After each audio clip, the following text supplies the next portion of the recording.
Largaron. Sale el señal de camino la participante número 2, Especialí. Tira por poder dejar sobre el 1, Tronador, se desempeña. Gana el programa rápidamente el número 4, Carola, más adelante 5, Dávila. Los competidores clarificando todo. Hay lucha en la delantera, 2, Especialí. Pequeña ventaja sobre el número 4, Carola. Entre ambos se desempeña 5, Dávila.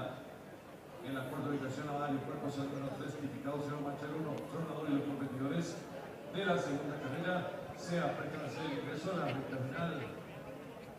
Lo están haciendo los visitantes. El número 2, Especialista, sobre el número 4, Carola. Tercero, se depenía 5, Navila. Cuarto, mejorando el 1, Tronador. De repente, ya los últimos 300 metros finales, el número 2, Especialista, y en la delantera. Los segundos 4 ventaja ahora sobre el número 5, Navila. Tercero, se depenía el número 4, Carola.